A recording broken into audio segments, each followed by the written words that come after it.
What do I think about this controversial shoe? We're gonna find out today.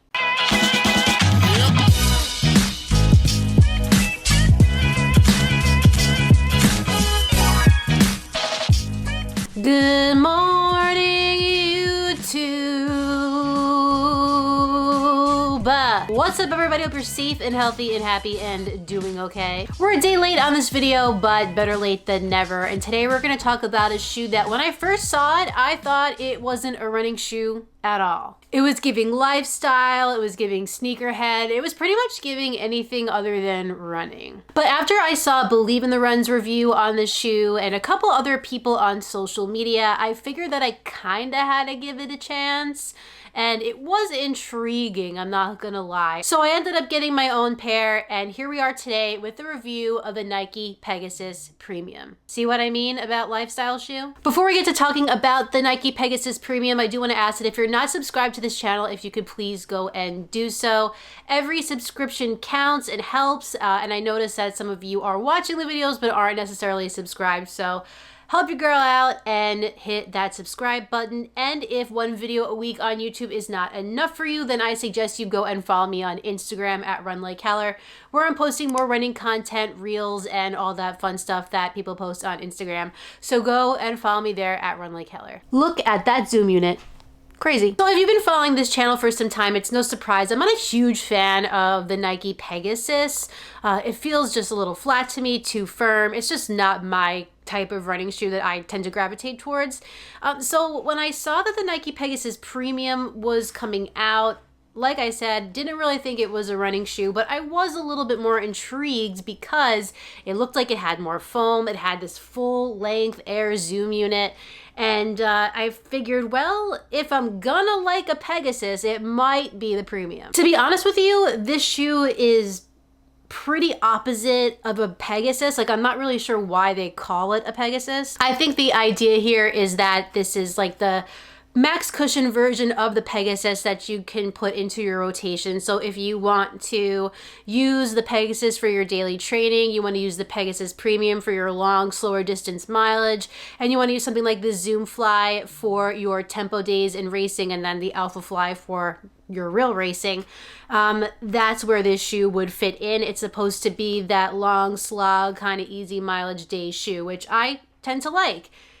So we're going to talk about today whether I think this shoe is in fact a running shoe, something I enjoyed running in, and what type of runner might like this shoe. So we'll go over the upper, the midsole, and the outsole, but first, of course, you gotta watch the run footage where I will also have the specs.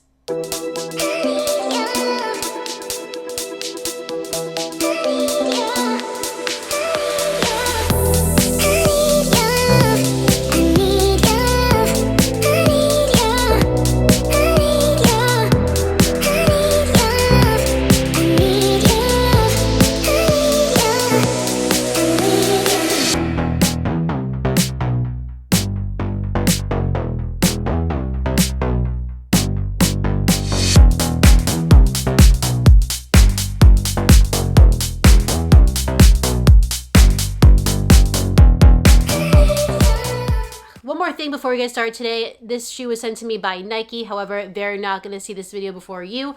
They can't tell me what to say, and all of my opinions are always my own. So without any further ado, let's get started as we always do with the upper of the Pegasus Premium. Okay, so here Nike is using what they're calling a circular knit mesh. To me, it falls more into the mesh category than it does knit. But I do see some knit characteristics. You have a very breathable forefoot here, tons of perforation for that ventilation. And you also have a little more protection up in the very front of the toe box. You have two mono mesh side panels in the midfoot for some more durability. And in the back, the heel counter is very sturdy. The tongue is nicely padded and it is gusseted, and there is lots of nice cushioning around the ankle collar of the shoe. So the first word that I can think of when I take a look at this upper and I feel it on my foot is premium. It's a really nice material. Despite the fact that it is a thicker upper in some parts, the breathability in the forefoot in that toe box is really good. So I definitely feel that throughout the shoe. While these midfoot panels are there for extra durability, stability. I think they also help with getting me a good wraparound fit across the midfoot of this shoe and helping me to stay on the platform. This shoe does have a bit of a narrow platform, as you can see here, but really you can see how far in the medial side of the shoe goes. I didn't really have an issue with that while I was running. I didn't feel it in the upper too much. But again, I think the midfoot panels here help to keep you a little more structured and in place, so my foot wasn't sliding around every which way. Certainly, however, though, this does feel like a sturdy upper, a durable upper, so I don't think you're gonna have any issues there. The one nitpick that I would say about this upper that I didn't necessarily love, wasn't a deal breaker, but it has like this reflective band. I'll try to hold the shoe up so you can see it, but it has this reflective band right here that goes around the shoe, and at times I would feel that on like my pinky toe, and it didn't cause any issues, but I did feel it and it was a little uncomfortable at times.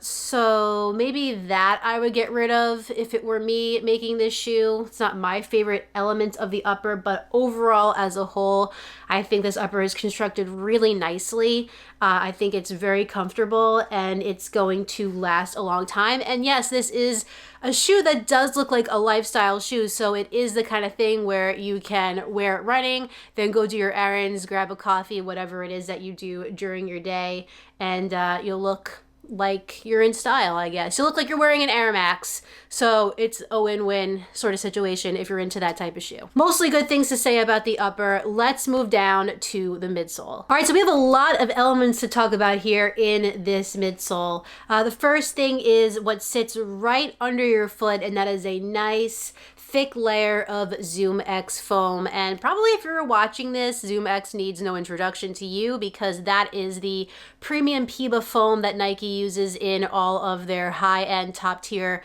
racing shoes like the Alpha Fly, the Zoom Fly, and the Vaporfly. That foam is very soft, it's responsive, quite cushiony, and then under that you'll see you have a layer here, or a bubble, rather, this orange bubble, and that is called the Air Zoom unit. These little tinsels or like bristle looking things inside of the Zoom unit, once your foot hits them, they compress, and then when your foot lifts off of them, they spring right back up. So it gives you a lot more energy return and response from the midsole. And then under that Zoom unit, you have a thinner layer of the Nike React X foam.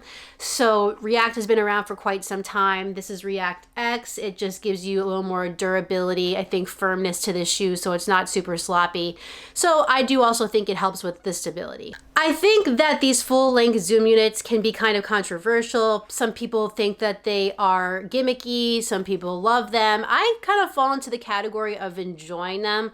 I think the combination of all of these things really feels nice under my foot for the kind of running that I'm doing right now, which is just like doing whatever I want to do, going out, running easy, not really caring about pace.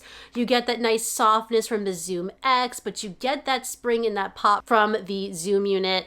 And I think that feels really nice together, especially when you're going easy. Yes, this is a very stiff shoe. It is not moving. It's not going anywhere. I didn't really have any issues with that. It didn't bother me.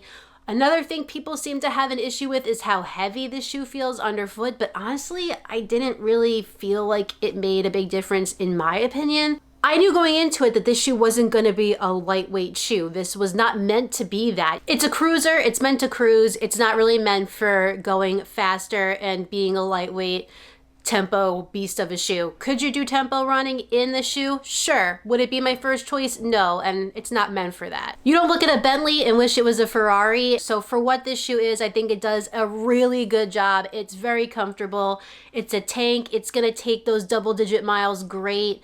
And I think it would be a great training companion for somebody who's looking to do that type of running, which is what I'm looking to do. And I really loved the ride of this shoe. Again, I didn't really think I was gonna like it because didn't really look like a running shoe, but I was wrong. So here you go. Don't judge a book by its cover. Turning the shoe over to the outsole, Nike is using high abrasion rubber. As you can see, there's a nice pattern here for gripping on to surfaces. It almost looks like lugs. I know they're not lugs, guys.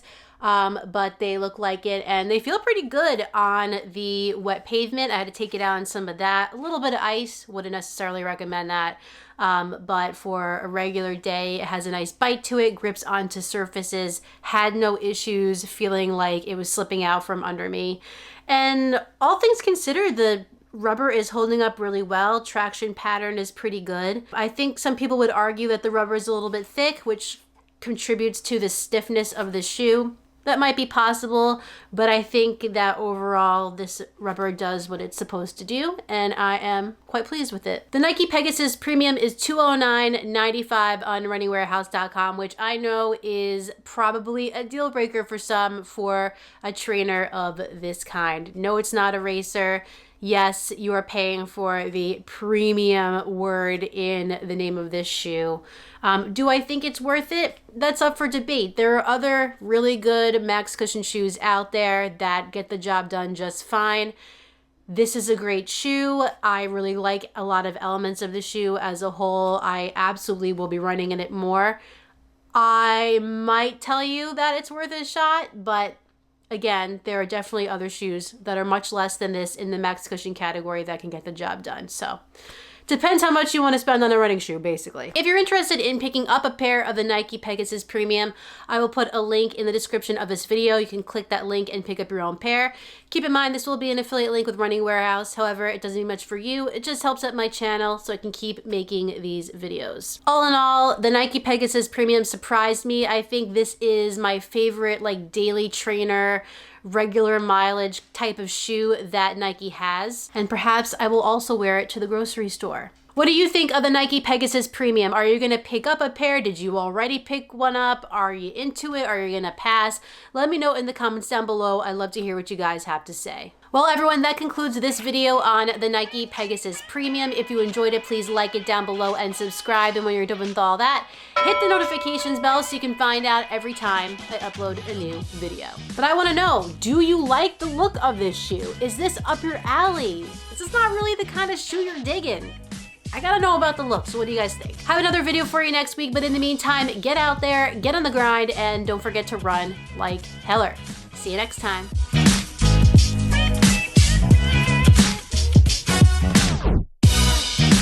Everybody check this out. This is OG. This is one of one.